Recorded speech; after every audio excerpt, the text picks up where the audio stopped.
입냄새는 없애는 것도 쉬운가요? 입안에서 말을 많이 하는 것만 가지고도 수분이 증발하고 뭐 입안에서 그런 이제 혈액 순환이라든지 또는 편도의 염증 반응이라든지 이런 것이 섞여 있기 때문에 누구나 입냄새는 납니다.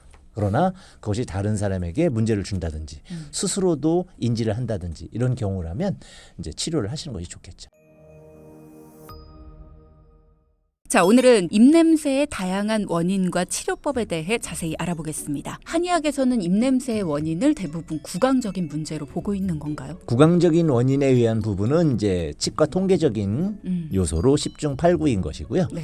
한방에 내원하시는 환자에서는 오히려 치과적인 요소는 드물고 나머지 대부분이 이제 내과적인 요소, 치과적인 요소 이외의 것들이라고 보고 있습니다. 치과 이외의 것들이라면 어떤 원인들이 있나요? 대략적으로 봤을 대략 때. 일단 그 입이나 코를 통해서 나올 수 있는 모든 요소를 생각해 보시면 될 텐데요.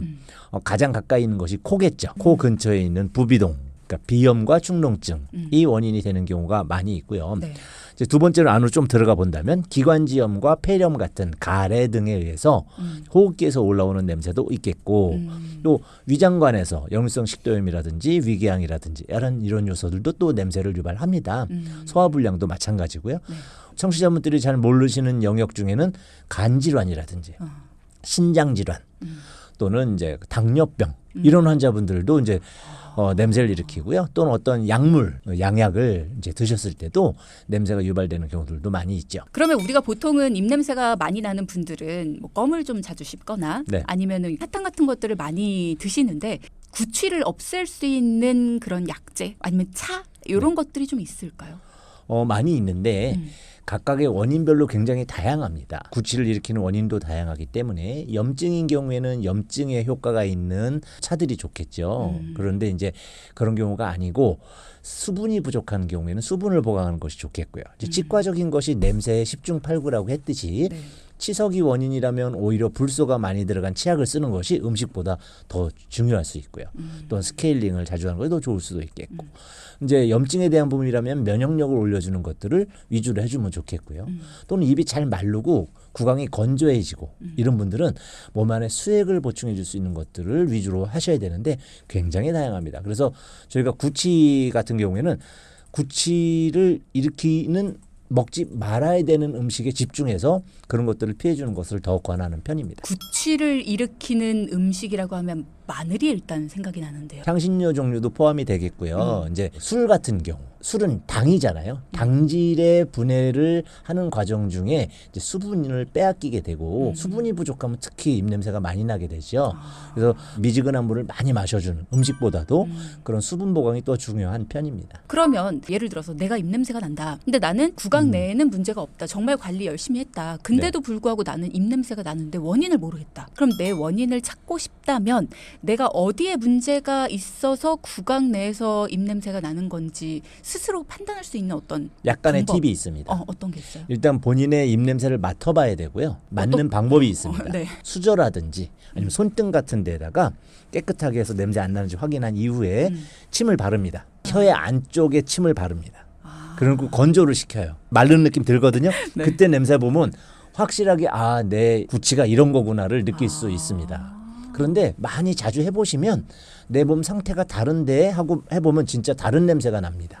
질환별로 상황별로 다르게 나는데 기본적으로 그 썩은 내가 나는 치석이라든지 치은염 같은 염증, 구강 내 염증에 의해서 날 때는 썩은 내가 납니다. 왜냐하면 출혈이니까 피가 썩거든요. 이제 그런 부분들 때문에 썩은 내. 그래서 이러면 이빨을 잘 닦고 나서도 살짝 나. 그리고 한 30분 전에 또 했더니 엄청 세졌어. 아무 음식도 안 먹었는데 그럴 때는 내 잇몸에서 지속적으로 출혈이 있다는 거죠. 염증이 있다는 증거이기 때문에 치석과 관련 또는 치간칫솔, 치실 이런 거 사용하시고 불소 많이 들어간 치약 또 플라보노이드 많이 들어간 그런 것들을 사용하시는 것이 급선무고요. 또는 구취 냄새가 약간 아세톤 향이 나는 분들도 있습니다. 그런 냄새는 당뇨 환자들에서 또 많이 납니다. 당뇨 환자 향은 구취뿐만이 아니고 몸에서도 납니다. 또 다른 냄새를 예를 들면 결안 썩은 냄새, 간 질환 환자들에게 이제 맡을 수 있는 냄새이고요.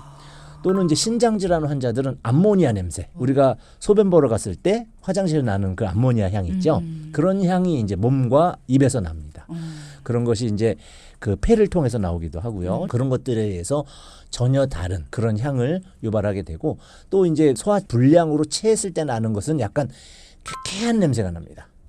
위산이 잘 나와서 섞여 있지 않기 때문에 그런데 우리가 또 신트림을 하잖아요. 식사하고 음식 먹고 이렇게 하면 꺽 하면은 먹은 음식 향을 다 확인하죠. 그럴 때는 음식의 모든 종류를 다 섞어서 냄새가 나지만 위산 냄새가 겸해지기 때문에 신내가 또 추가되기도 하고요.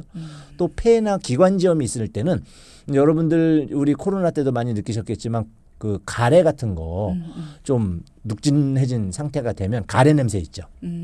약간 곰팡이 냄새가 섞인 것 같은 가래 향이 있는데 그런 것이 나는 경우는 기관지염 또는 폐렴, 폐의 어떤 다른 오염 이런 것들로 인해서 나타나는 경우도 있고요. 이런 식으로 냄새의 종류도 굉장히 다양합니다. 그러면 입냄새는 없애는 것도 쉬운가요? 누구나 입냄새는 납니다. 매끼 음식을 먹고 하기 때문에 또 입안에서 말을 많이 하는 것만 가지고도 수분이 증발하고 뭐 입안에서 그런 이제 혈액 순환이라든지 또는 편도의 염증 반응이라든지 이런 것이 섞여 있기 때문에 호흡에 의해서도 염증이 들락날락 하거든요. 또 비염 염증도 침범을 하고 없는 사람은 없다.